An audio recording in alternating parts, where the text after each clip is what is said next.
Coming up on the 2016 debut episode of Sports Extra, Mitch Trubisky and his football teammates are breathing a little easier after the Heels pick up a big road win.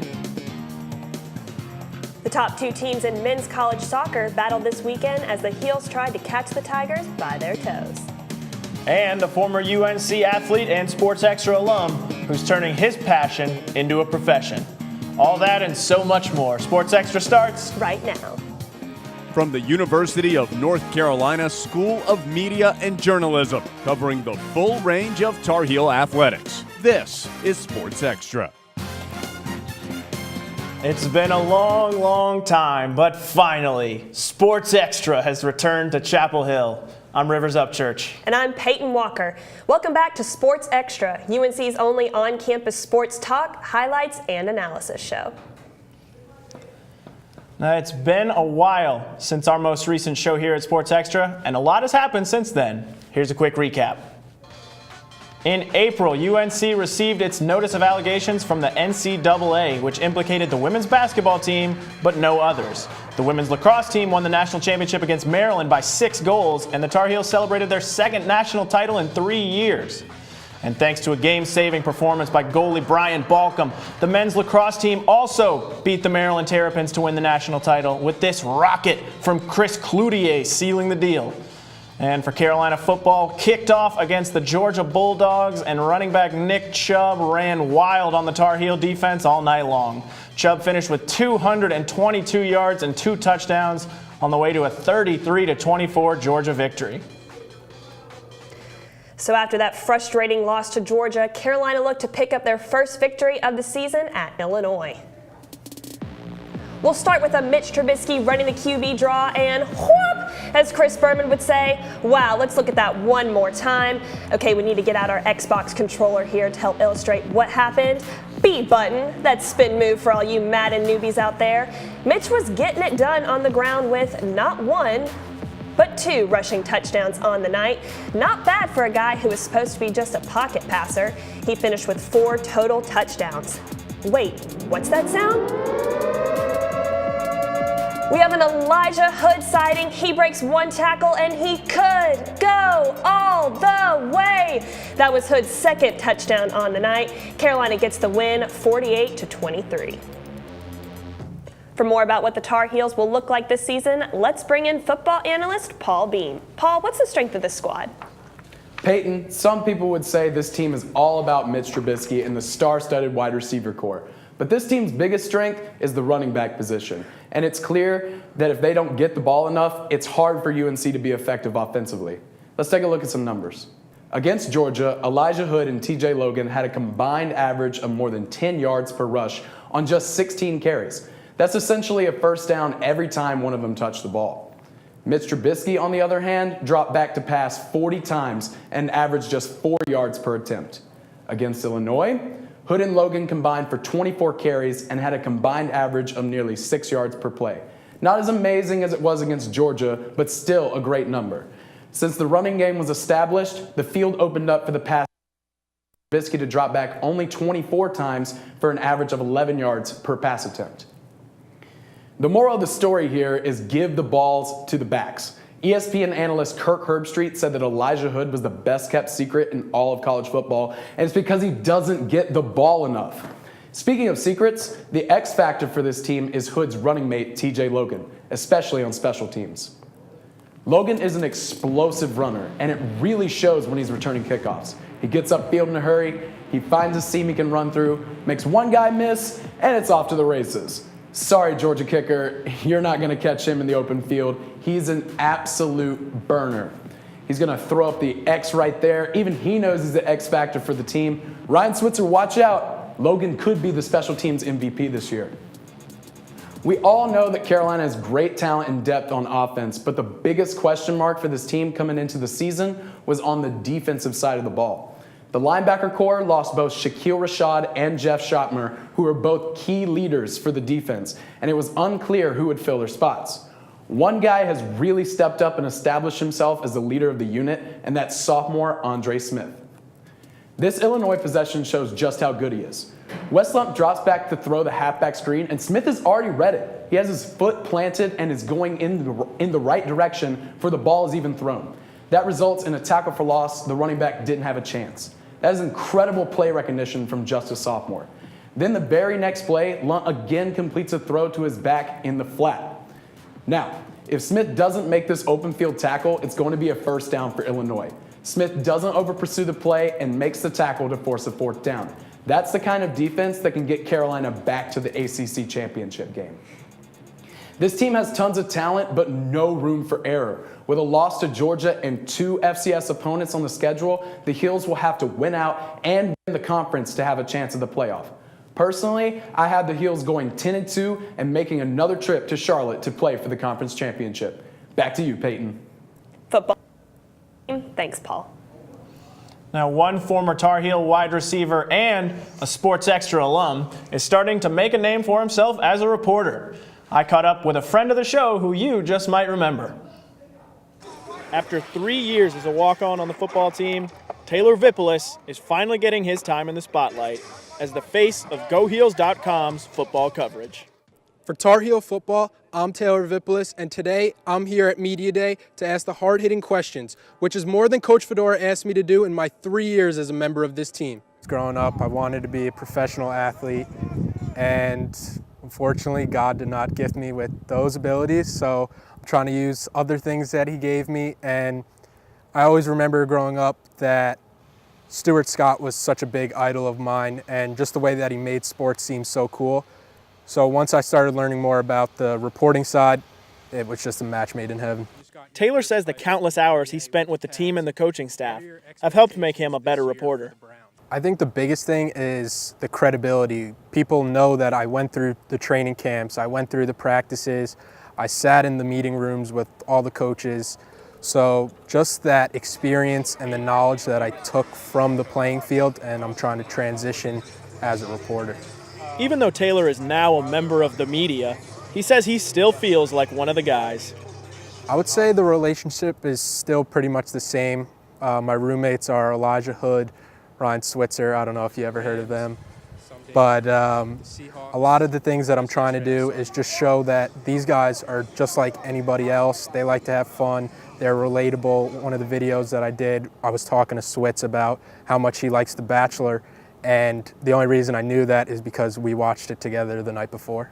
I asked Taylor his advice for anyone trying to make it as a broadcast journalist. And his response? Join Sports Extra. Taylor's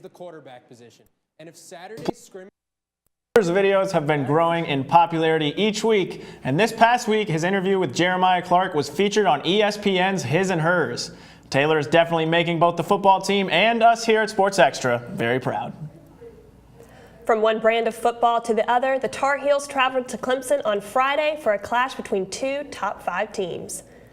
Let's get right into it with the Tigers' penalty kick in the first half. Carolina keeper James Pyle makes this delightful save to keep the game scoreless. Take another look at Pyle with the full extension to deny the Clemson captain.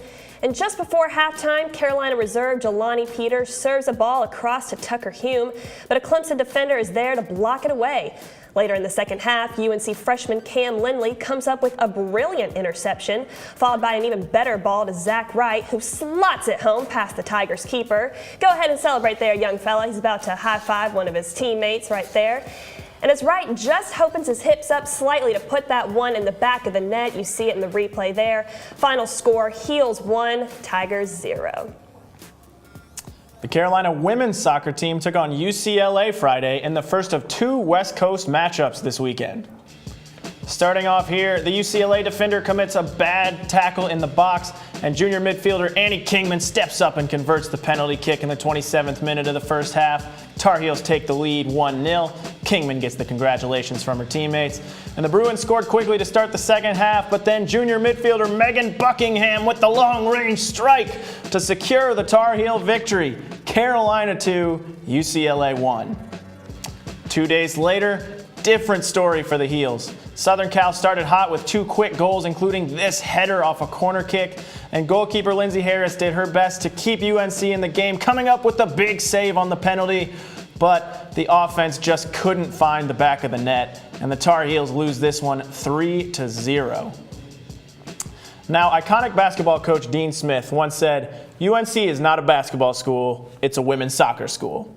Actually, both the men's and women's squads have been pretty good lately. Gage Tillotson is live at Fetzer Field with this early season report. Gage? Thanks, Rivers. After its first loss of the season, the women's team still looks to be in a very good place moving forward.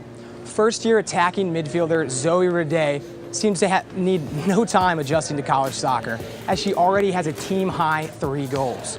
Now, head coach Anson Dorrance said on Rede, quote, "She's a very sophisticated player because of her advanced soccer knowledge and her advanced technical mind," unquote. She also leads the team in shots, tallying 21, with 8 of those on target. Now, another standout player so far this year is junior midfielder Annie Kingman. Kingman leads the team in points with 7 and also in assists with 3. Coach Dorrance said on Kingman, quote, "Right now she is my most technical player.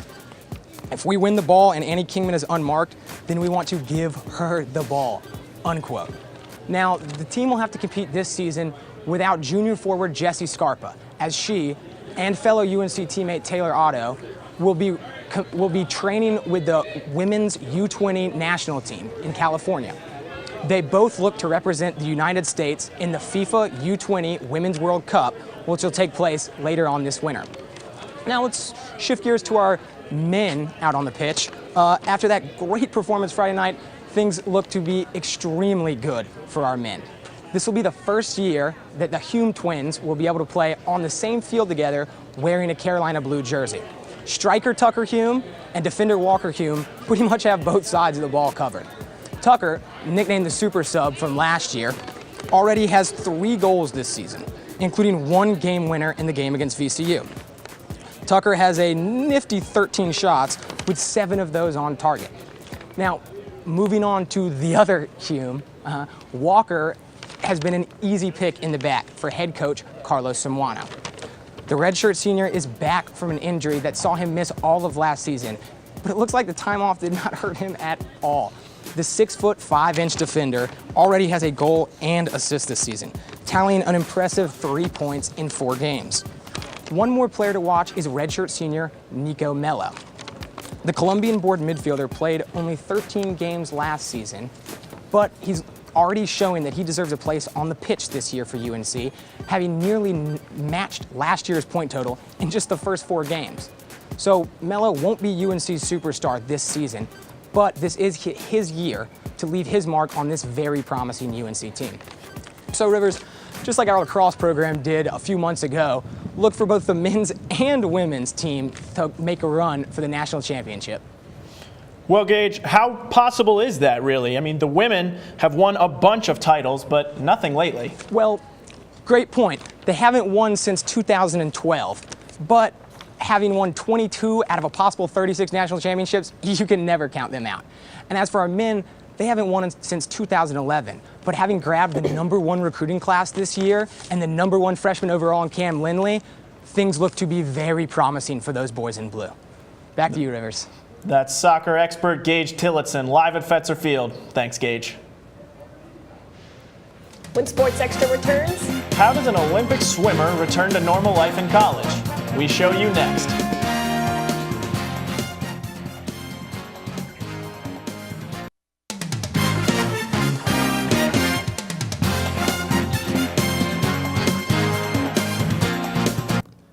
the #3 Tar Heel field hockey team hosted #9 Wake Forest on Saturday in the home opener. Carolina got off to a hot start in this top 10 showdown. That's Lauren Moyer sticking it in to give the Heels an early lead. And even the band was in the house and the Tar Heels were rocking and rolling. In the second half, senior Emma Bozick converted a penalty shot to extend Carolina's lead, and the Heels cruised to a 4-1 victory for a successful home opener. Carolina kept the momentum rolling less than 24 hours later against VCU. The Tar Heels scored the first goal and never looked back, leading the Rams 5-0 by halftime. And the fans went wild, not just for the goals, but for those t-shirts you saw also. VCU took a corner in the final moments, but an easy save by goalie Alex Halpin ran out the clock. The third-ranked Tar Heels came away with a 6-0 win. Now, the field hockey team has a 5-1 record, and the Heels have really been sticking it to the opposition with a point differential of 22-6. Carolina hits the road to take on the Boston College Eagles this Friday at 3. Speaking of field hockey, one of Carolina's women's lacrosse stars covered that sport in Rio for the Olympic News Service. Why didn't she cover her own sport? It doesn't exist at the Games. Brett Thompson talked to Sydney Holman to find out about the life of a women's lacrosse player after college. Sydney Holman is one of the best in the world at what she does. She's the all-time high school points leader in North Carolina history, a national champion, and will lead the Tar Heels in 2017. But for women's lacrosse players like Holman, the window of opportunity to play is narrow. It is frustrating to go to the Olympics and not see a sport that is so popular. It's growing so much, and to not see it in the Olympics is, it's devastating. Women's lacrosse offers little opportunity for players after college. Despite there being 100 NCAA women's lax programs now, the sport still isn't in the Olympics, and there's only one semi-professional league that just started this year. The league, you don't get paid, the fan base is nothing, so it is frustrating. While the conditions certainly aren't ideal, head coach Jenny Levy believes the United Women's Lacrosse League is a springboard for future generations of female laxers. Although it may not, pay what you want or allow you to live just as a professional lacrosse player, there's always going to be an element of growth and some pain involved with growth. And if that doesn't work, UNC's coaches and alumni are making sure their players are prepared for post-grad life. We're bringing 4 alums back. We're spending a day, instead of going to practice, we're going to be inside, and we're going to have a whole career development day for our student athletes. That's an important part of a player's college experience, especially considering lacrosse boasts the 4th highest graduation rate of women's college sports nationally. But before the day Holman dons a cap and gown, she still has high aspirations for senior year. So, gonna win another national championship this year, and that's a definite. In the lacrosse mecca that is Chapel Hill, I'm Brett Thompson reporting. Passes up on the UWLL after school. She plans to become a sideline reporter. If only there were someplace on campus to get on-camera sports reporting experience.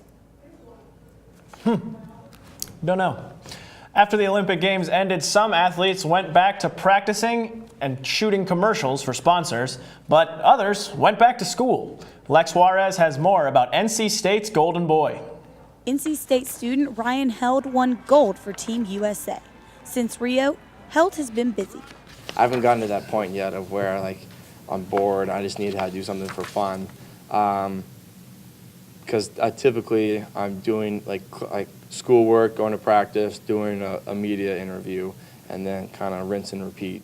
Held took a weekend trip to his hometown of Springfield, Illinois to celebrate Ryan Held Day and get a key to the city. And last week, he threw out the first pitch at a Durham Bulls game. Teammate Hennessy Stewart said even though his life has completely changed, Held is still the same guy he was before the Olympics. And that's what's so awesome about Ryan is that he's extremely humble, and if you had met him just casually in public, you would have never known he was an Olympic gold medalist. The swimmer said he always wanted to be part of a winning team and didn't experience that until he came to college. It's no surprise that he returned to practice on Tuesday, excited to reach the goal set for this year. All he wanted was to get back so he can get back to training so he can help our team produce this year and achieve our team goals. These goals include an ACC championship for the Wolfpack, a top 3 finish in the NCAAs, and Held's personal goal of ACC Swimmer of the Year. In Raleigh, I'm Lex Juarez reporting. Held says he would love to swim in Tokyo 2020 and hopes the 2024 Olympics will be held in Los Angeles. Carolina Volleyball hosted the ACC Big Ten Challenge at Carmichael Arena, matching up against a pair of top 5 teams. The ups and downs of a challenging weekend for the team.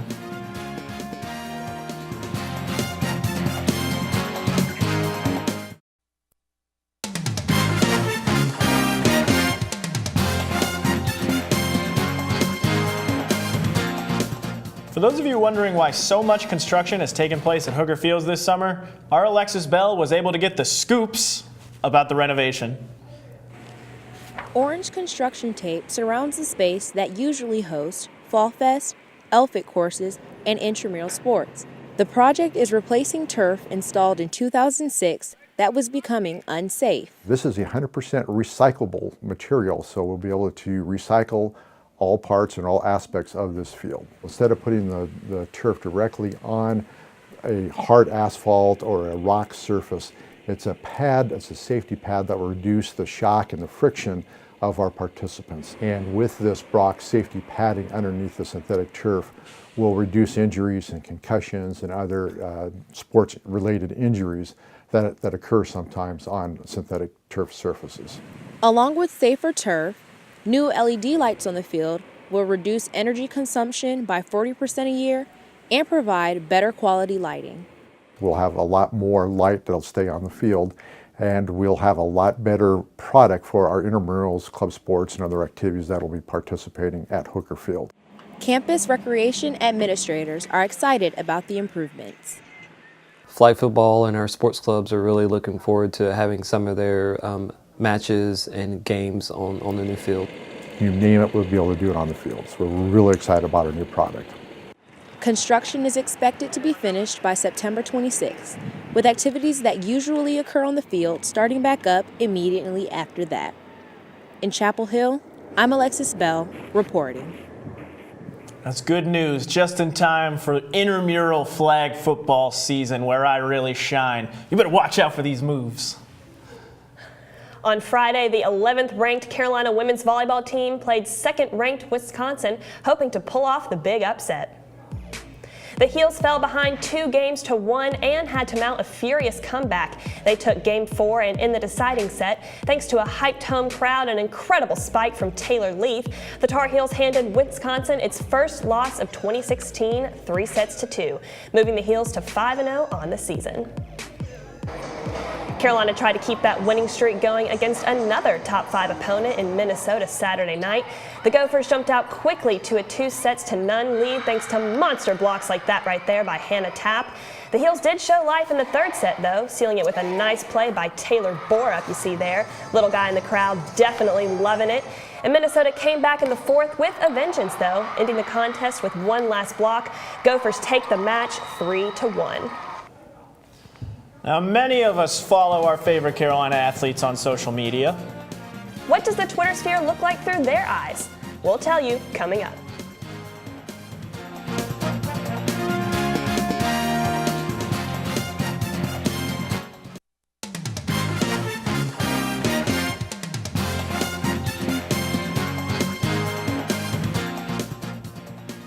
Rivers? Yes, Peyton? We're on the air. Oh. Well, that brings to mind an interesting question. Does being a part of a sports team here at Carolina limit your free speech rights on social media? As Donnie Holloway shows us, to some degree, it does. Many people enjoy using social media, but athletes, well, they play by a different set of rules. They just It's basically what we can do and what we can do. Like when it's for recruits, we can't really talk to recruits and things like that. But just what not to say. Like you don't want to go out there and say anything crazy because you know the world's watching. And as thousands of followers watch, social media can sometimes present challenges. The hardest part is just keeping your mouth shut. But this isn't always easy. It's one of those things where you just got to say, you know what, I'm the better person.